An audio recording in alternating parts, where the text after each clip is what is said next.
Mav's Coffee Clarity with Denise is brought to you in partnership with Drive Media and Consulting and their premier sponsors. Subscribe on your favorite streaming platforms and share. If you just found us, welcome. And if you're a regular, welcome back. Denise DiGrigoli has spent her life in the creative industries as an entrepreneur, helping people transform their visions into thriving businesses, working with individuals and teams to find their purpose and live their life vibrantly. On her pod, Denise delivers business intel and life hacks with wit and wisdom in short shots like a strong espresso with a solid sense of humor. Enjoy this episode of Mav's Coffee Clarity, and here's Mav.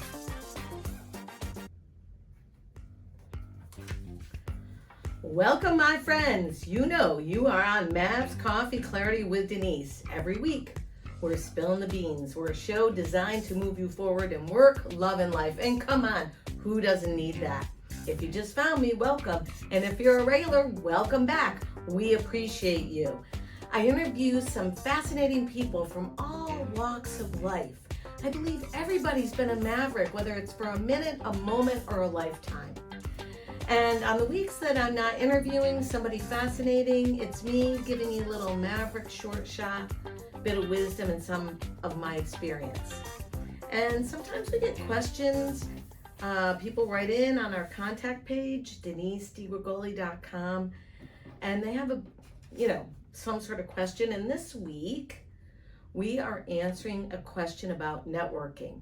Isn't that funny? I just went to a networking event the other night. Networking. I hate it. It feels fake. I don't know what I get out of it. And my coach says I need to get out there and try it. Okay. Let me see. Do I have that too loud? We'll just adjust the sound. That's the benefit of running your own soundboard. All right. So I did think about this quite a bit, having been out at a networking event the other night. I think there's two kinds that come to mind. Number one, sort of the cold networking event. An industry event, a first-time chamber meeting, any number of first-time events bring a lot of trepidation. But there might be good wisdom to be there. So I'm going to start first with that, and then I'm going to roll into what would be a warm event. Maybe you are a regular at the chamber, and you're going to a new location, or you're going to a new networking / workshop / talk. So warm and cold. I think, networking is kind of the social equivalent of like eating your vegetables, right? It's a necessary thing. Online does not replace this one-to-one, feel the emotion, the energy in the room, and the opportunity for the chance coincidence to glance over at someone and start a conversation. So I like networking because of the opportunities. It's kind of like a cool box of chocolates. You don't know what's in the box of chocolates. You're going to snack on a few conversations and see what happens. You never know, like, what kind of hidden knowledge is there? Is it like, a wellspring of wisdom? Is it like, for me, it's like an all access VIP pass. You sort of have to think of it as an adventure. And then if you really hit a good one, it is a great support system, a great learning system. So a couple of things that you have to do, at least this is the way I roll, prior to going to something like this. You really have to bring your authentic self. And all those sort of monkey mind chatters and, race thoughts go through your brain, like, why do I have to go? Oh no, what am I gonna wear? Ooh, who's gonna be there? So just start with doing a little homework. Make yourself relaxed. How do you do that? For me, I find something I'm comfortable in. What's the weather like? Where is it gonna be? Is this a really suited up crowd? Is it a casual crowd? I was a little more suited than I probably needed to be the other night when I went, but then I err on the side of caution. This was a brand new industry group, and I want to make the best impression as the owner of the firm. So, but I dressed lightly and, had my hair kind of flying around. I tried to make it as casual and business sophisticated at the same time. So I guess what I'm saying is wear something comfortable. Don't try to break in new shoes that day, my friend. This is a bad idea. Don't wear a tie, that's cockeyed, that you don't even want to wear. Wear something that represents you, because if you were to do business with this person, eventually they're going to see the real you. So that's the first thing. Be yourself, right? fabulous self. The second thing I notice, it's funny your coach said you have to do it. What I notice as a consultant slash coach slash advisor is people talk more than they listen. They think they have to. They want to fill in the gaps and the pauses and all that kind of. No, I think when you go to these kind of events, you're going to ask open-ended questions, which is really good. You know, what brings you here today? How do you know so-and-so? Have you worked with this event before? I think it's important to have some open-ended questions loosely floating around your mind as you're bringing your fabulous, non-scripted, authentic self to the party. And think of it as like a potluck dinner. What are you bringing that you can exchange? The other night, this was an international group. I haven't traveled internationally other than to Italy in a while. And so where I found common ground was many of the people that were there lived in the hometown I live in Connecticut. So we had that in common. Oh yeah, you're from Fairfield as well. Great. Don't you love such and such a restaurant, or, you know, the fireworks at the beach last weekend? That kind of builds a bridge. It's not going for the elevator pitch and the gusto of what you're trying to serve them up with in the potluck dinner. It's the value you bring. Just a casual door opener can lead to other things if you can keep the conversation going in a mutually respectful way back and forth that might bring you great value. Maybe the person you're speaking to doesn't necessarily need what you have to offer in the end, but maybe they know somebody. And in that, they're going to want to refer or talk about you if you made them feel comfortable. So I like to say, you know, prior to going to these events, do a little homework. Is there, a group affiliation online, say, for example, on LinkedIn? Start very small. Do you know what the purpose of, is it just straight up networking and cocktails? Is there a speech?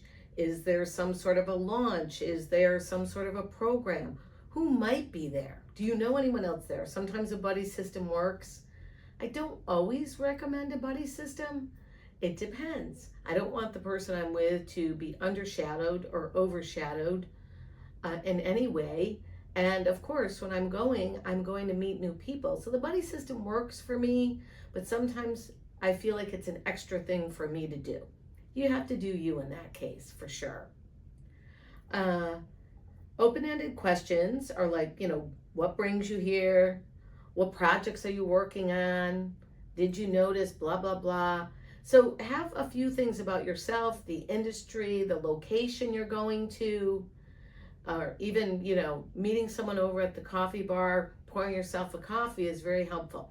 I'm not having a coffee right now, my friends, because it is like 95 here in Connecticut. I'm shooting out of my Connecticut office today, and it's so hot, and I can't do iced coffee. I'm a straight hot coffee kind of gal, and I feel like I'm a little coffeeed out, so no coffee. But hey, coffee brings clarity. That's why we call it Mavs Coffee Clarity, because some of the greatest conversations and collaborations I've ever had, from a young child to present, is over a cup of coffee. Not necessarily a cocktail, because you want to stay in your right mind. But that's just my point of view. Sometimes a cocktail is warranted, of course, but initially, I don't like but.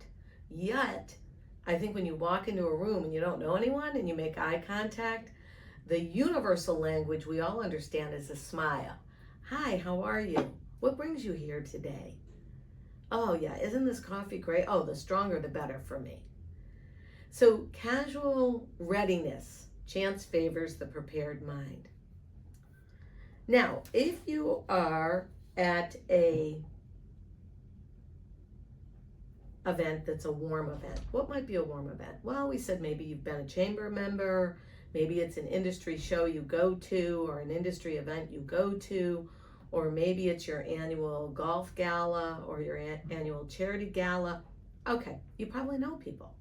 So, but still, don't not be prepared for that, because you don't know who's there that might be new or returning. And I always want to put my best foot forward. So I do, even if it's a warm event. What am I wearing? Am I prepared? Do I know who might be there? have I am I sure that I know how to get there? What's the parking? Is it valet? Um, I have a digital business card. Some people still use real business cards or a combination of both, but I want to be able to collect contact information and give my information.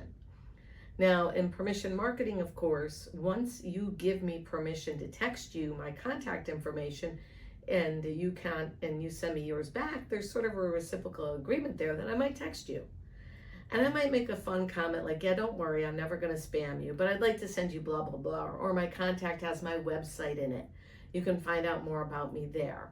Or this is the best and fastest way to get together with me or talk with me, depending, of course, on how your networking goes. I do like the digital card in my phone because it's quick access. It has all my websites, my email, my link tree where you can find the podcast. And you can decide on your own and on your own time how you want to view my services and if you want to continue the collaboration. So I like to leverage mutual connections when I'm out and about. And it's not a one-way street, my friend, right? This is a collaborative potluck in my mind. So I'm coming with my mindset to give more than I receive. I want to say hello. I want to make authentic connections and shake your hand, maybe give you a hug. Wow, I haven't seen you in so long. It's great. What have you been up to? And then you learn. And the more you ask questions and you're interested in your colleagues or the new people you're meeting, the more you are actively listening and really engaged in what the person has to say. And I'm going to go as far as to say, make eye contact. Right? Really look at their eyes. See who they are. Don't look down. Don't look around. Don't look at the next conversation you may be going to. Make authentic contact because people can feel. We all can feel. We can sniff it out when it's not real. And you've been at those meetings where someone's talking to you and they're like drifting off and looking over there and looking over there. Who's the better person to talk to? No. Give the person the kindness and the gratitude and the courtesy of your full attention. It may not be, the biggest opportunity or any opportunity at all. However, in the spirit of Maya Angelou, people don't remember really what you said. They remember how you made them feel. So now, if you've made an authentic connection, whether in a cold event or warm event, you might disengage from that person, like, that person, there's nothing of business substance. But I really like the fact that they surf in California and they're not afraid of the sharks. And you might be at another conversation throughout the day, evening, whatever the event is. And you're saying, that person over there was telling me about their surfing in California with the sharks. Oh yeah, that's John. He does blah, blah, blah, but his cousin does da-da-da. His cousin may really need your services. These are the little spider web collaborations that can kind of gently be woven while you are at a networking event. So, and it doesn't happen, my friends, by likes and shares in the same way it happens when we are in person together. And I think, yes, part of your marketing mix or your social mix, just good for the soul to be out with other people and learning new things and learning new stories. We're inspired by stories, i.e. Mav's coffee clarity. So I think it's important to have a mix. Don't hide behind the walls of social media and don't hide behind the walls of your office or home. Get out there. It's a good mix. Sunshine, air, water, people, important. So I went to this networking event. Let me tell you about my experience. And I walked in a little overcooked or suited, if you will. And I noticed that this particular industry is a very vivacious working industry in the event space. And they had casual clothes on. I mean, there might have been 2 other people with jackets in a sea of 50. The food spread was phenomenal, but no one was eating. And it was primarily hard seltzers, wine, waters. So there was a little something for everybody. Oh, maybe a beer too, I think. Anyways, I went and had a water, and my contact who had invited me was there. And I could tell she was very busy because she was chairing the event, but she was trying to, kind of say hello and maybe introduce me to a couple of people. But quickly, as a business owner, I know, like, I don't want to put the onus on her. I've got to be able to stand on my own 2 feet. So remember that. That's why I'm kind of like the buddy system, has its positives. But for me, I'm a seasoned entrepreneur, so I make my way over to the water. I pour water and I ask this small group of 3 ladies who were chatting, so how do you know blah, blah, blah, the host?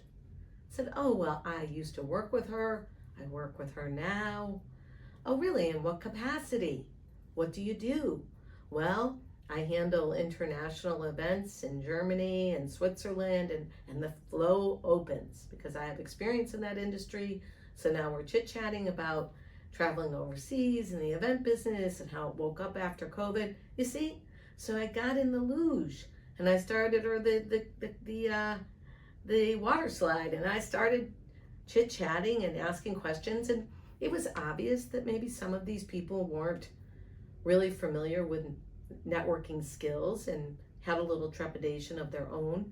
So when you come across somebody like that and you know that they feel a little nervous, what can you do to make them feel better? So is this where you work? Is this the space you work? Do you live close by? You kind of bring it over to maybe something else. Oh yes, I work right there in that building next door, and I commute down from so-and-so. Really, I live in that town as well. Like I started the show, right? Oh yeah, I love the beach. I love such and such restaurant. So you make mutual connection points. And I think that's very important to remember, that we're all human and we all have very similar fears about public speaking. And guess what, my friends? Over at Drive Media, my firm, we teach people how to publicly speak in any situation. Why? Because everybody can publicly speak. It's a skill that's free, basically, and it's easy to hone. It's not like skiing. I learned to ski at 45, and that was scary. Public speaking, I know it's scary, like paddleboard yoga, but you can do it. You can do it. Okay. So I like to prioritize my conversations, but sometimes, there are other people in the room, especially at a warm event you want to get to. So how do you close out to someone that's just going on and on and on? You can simply say, excuse me, I'm just going to go check in with Jane Doe over there. I've been meaning to see her. I'll be right back to you. Or, depending on where the conversation is, and if the person actually takes a breath and a pause, and say, my God, this is fascinating. I'm really interested in hearing more. Yet, I need to connect with my colleague, John. He's about ready to leave, and I need to hitch a ride with him or talk to him about tomorrow's business. So politeness always goes a long way, not a snort, and kind of like a shrug of the body language, because believe it or not, my friends, 70% of our body language is how we communicate. That's right. It's 30% of what we say, but we have these honing mechanisms, and I can be saying one thing that's so fabulous, but if my body language is downtrodden, you know what's happening. So what if this event you're going to really isn't for you? You're like, okay, I thought this would be a great opportunity to meet new people in my industry, in my profession, where I'm at in my career, but you know what? It's really not. So I like to give it like 30, 40 minutes, maybe even an hour. And I like to see if it's aligning with my goals and if it's the right audience, maybe for my services, my products.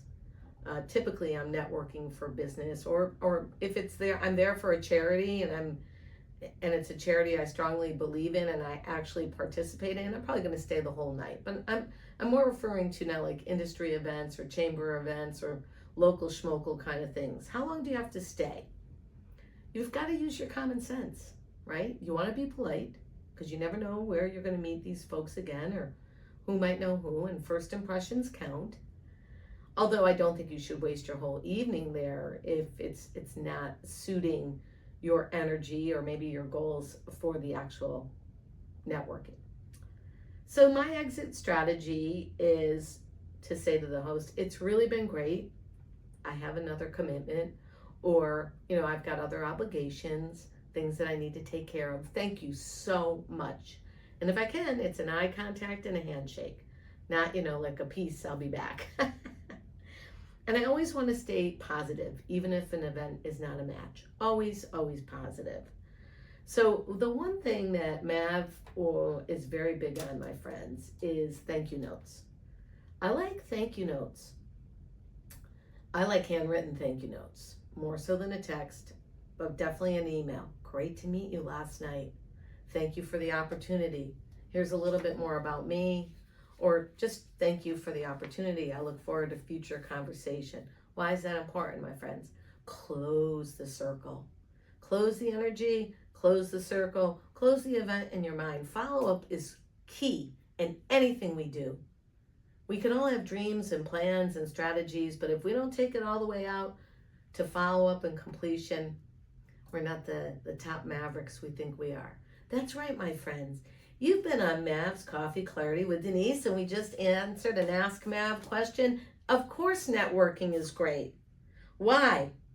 It can be daunting, it can be really disingenuous, or it can be really fabulous. A sincere hello and a positive goodbye. Everybody understands the universal language of smiling. Mav's Coffee Clarity with Denise is sponsored by Drive Media and Consulting and our premier sponsors. Find us on Apple, Spotify, SoundCloud, Amazon, where you listen to your favorite pods. You want to learn more about me and my services? Go to DeniseDiGrigoli.com. DeniseDiGrigoli. Peace out, my friends. Mav has got to get back to work. Until next time, we appreciate you, we see you, we thank you for liking and sharing. Hey, it's Denise over at Mav's Coffee Clarity. Did you know we offer an insider bi-weekly brew delivered right to your inbox? We don't spam, but listen, it's got great insider tips, life hacks, and business intel you can use, fresh ideas, creative ideas to move forward. Visit DeniseDiGrigoli.com and sign up today. I promise we don't sell your data, we don't share your data, we just talk to you via your email. Peace out, my friends. Mav's got to get back to work. I hope you're listening to the Mav's Coffee Clarity with Denise. Find us wherever you listen to your favorite pods.